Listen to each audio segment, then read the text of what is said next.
Have you ever noticed that the deeper you think, the more distant you sometimes feel from the people around you? Almost as if each layer of truth you uncover creates a wall between you and everyone else. You're not imagining it. Across history, society has often turned its back on those who dare to think too deeply. From Socrates, who was executed for corrupting the youth, to Galileo, who was silenced for challenging the church, to countless visionaries who were mocked in their own time, it wasn't a lack of intelligence that made people reject them. It was the discomfort their ideas created. Why is it that people admire strength, envy wealth, but often resist intelligence? The answer lies in human psychology. Think of it this way. When you meet someone stronger than you don't feel threatened in your identity. You might even admire their discipline. When you encounter someone richer, you may feel envy, but it doesn't necessarily wound your sense of self. But when you come across someone who thinks more deeply than you, it touches something personal. Psychologists call this the mirror effect.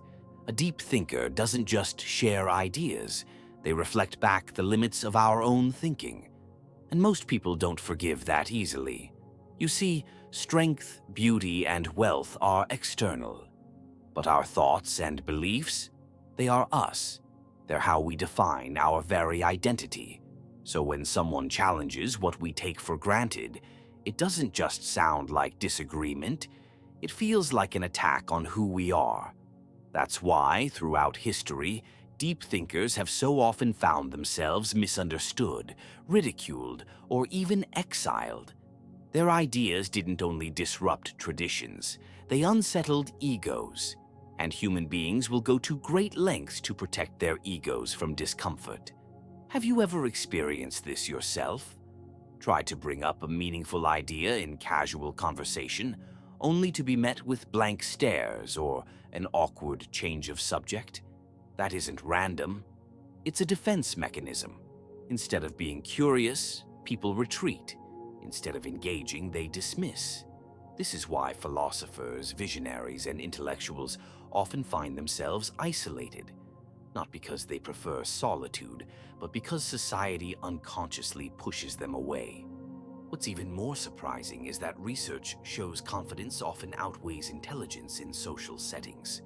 People are more likely to follow someone who sounds certain than someone who speaks with nuance. This is why charismatic yet shallow leaders attract massive audiences, while careful thinkers struggle to be heard. Modern neuroscience supports this too. When someone feels intellectually outmatched, the amygdala, the brain's fear center, becomes active. In other words, the presence of a deep thinker can trigger the same primal reaction as facing a physical threat. Our brains evolved for belonging, not for truth. In tribal times, being rejected meant danger, even death. So our minds are wired to prefer harmony over uncomfortable insights.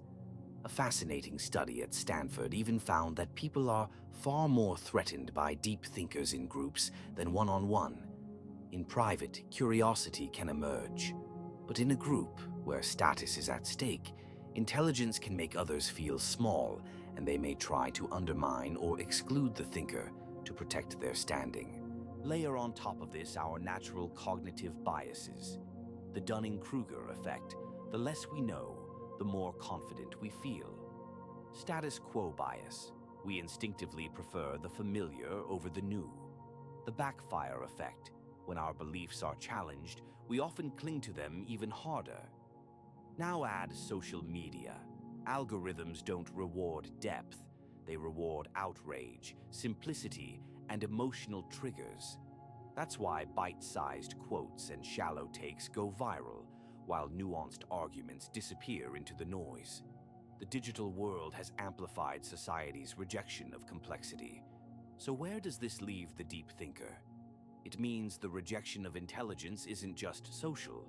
It's biological, psychological, and cultural, woven into human nature itself. Most people chase comfort, certainty, and entertainment. But deep thinkers are wired differently. They chase truth, even if it hurts. Philosopher Arthur Schopenhauer believed this is why intelligence often feels like a burden. not a gift. Most people live under what he called the will to live, the drive for pleasure, security, and survival. But the thinker lives under the will to truth, the restless need to understand reality, even when it leads to pain or isolation. This creates a gap between the individual and the crowd, where others see joy in small talk, rituals, and everyday pleasures. The thinker sees distractions, where others find comfort in illusions. The thinker feels compelled to look beyond them, even if it means standing alone. So the paradox is this: the more you see, the harder it becomes to belong. But perhaps that is the price of clarity. To walk the path of the thinker is to trade comfort for truth. And while that path may be lonely, it is also the path that shapes history.